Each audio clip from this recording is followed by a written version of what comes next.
भगवान का ध्यान कैसे करना चाहिए। तो ध्यान विधि के बारे में यहां पर सुखदेव जी बताते हैं। देखो भाई, दो प्रकार के ध्यान होते हैं। एक होता है स्थूल ध्यान, दूसरा होता है सूक्ष्म ध्यान। यहां पर स्थूल ध्यान के बारे में सुखदेव जी वर्णन करते हैं। इसमें भी चार बातें हैं। जितासनो जित श्वासो जित संगो जितेंद्रिय। सबसे पहली बात, भगवान का ध्यान करने के लिए बैठो तो एक आसन पर बैठने का अभ्यास करो, आसन सिद्धि करो। अब पता चला नेक भगवान की पूजा करने बैठे, पता चला कमर में दर्द होने लग गई, पता चला घुटनों में दर्द होने लग गया, आसन बदलने लगे। विचार करो, जब हमारा शरीर में ही मन लगा रहेगा तो भगवान में मन कैसे लगेगा। पहली बात, जितासनः, एक आसन पर बैठने का खूब अभ्यास करो। इसको कहते हैं आसन सिद्धि। घंटों तक बैठे रहे महाराज और पता भी न चल पाए।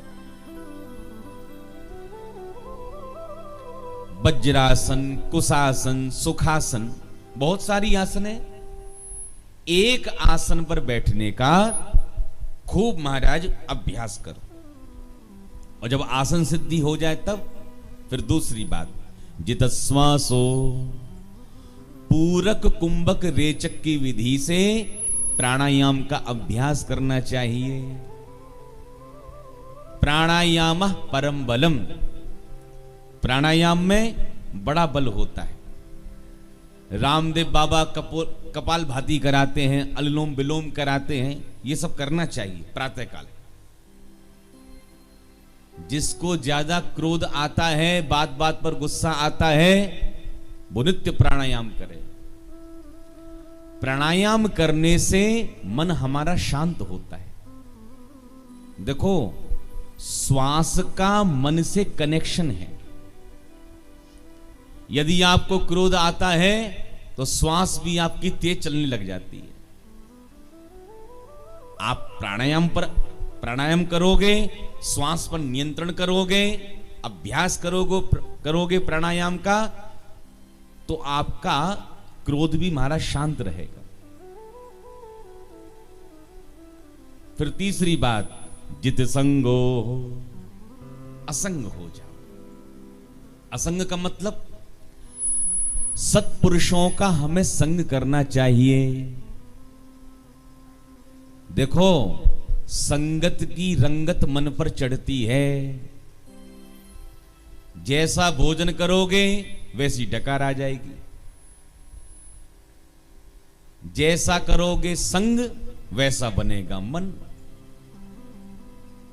और मैंने कल भी कहा था, नेताओं का संग करोगे तो नेतागिरी आ जाएगी। जुआरियों का संग करोगे तो पत्ते फेंटने खेलने आपको भी आ जाएंगे। संगत की रंगत पड़ती है। आप किसी सदाचारी व्यक्ति के साथ में 10 दिन भर रह लो केवल, आपका मन भी बिल्कुल वैसा ही हो जाएगा। एक प्रसिद्ध कथा है, दो तोते महाराज पिंजरे में से उड़े। एक पहुंच गया संत के आश्रम में, एक पहुंच गया डाकू के पास में। अब डाकू रोज उठकर कहता था, पकड़ लो, छीन लो, कोई जिंदा ना जा पाए, पूरा माल लूट लो इनसे। तोता भी सीख गया। अब कोई यात्री निकलता मार्ग से, तोता चिल्लाने लगता, पकड़ लो, यात्री को जाने मत दो, पूरा माल खींच लो। चोर लोग टूट पड़ते थे।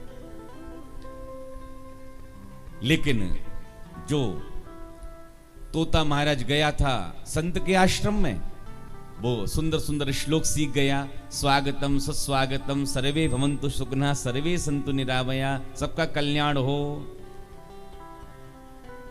संगत की रंगत पड़ती है महाराज। इसलिए सत्पुरुषों का संग करो। जब सन्यास दीक्षा दी जाती है, तो जब सन्यासी बनाया जाता है तो एक मंत्र रटाया जाता है। कौन सा मंत्र? अहमेको न मे कश्चित् नाहमन्यस्य कस्यचित् न तम पश्यामि यस्याहं तम न पश्यामि यो मम प्रभोरहं मम प्रभो प्रभोरहं मम प्रभो। अहमेको न मे कश्चित्, संसार में ऐसा कोई नहीं है जिसका मैं हो सकूं। संसार में ऐसा भी कोई नहीं है जो मेरा हो सके। ना मैं किसी का हूं, ना कोई मेरा है। तो मेरा कौन है? प्रभोरहं मम प्रभो, प्रभु मेरे हैं और मैं प्रभु का हूं। गोविंद मेरो है, गोपाल मेरो है। इसलिए सत्पुरुषों का हमेशा संग करना चाहिए। और चौथी बात, जितेंद्रिय, अपनी इंद्रियों पर हमेशा संयम रखना चाहिए। 5 ज्ञानेंद्रिय, 5 कर्मेंद्रिय और 1 मन, ये हो गए एकादश इंद्रिय। आंख जो देखना चाहे हम वो ना देखें, अपितु जो हम जो देखना चाहें वो हमारी आंख देखे। जिह्वा तो भैया चटोरी है, नेक बाजार में निकले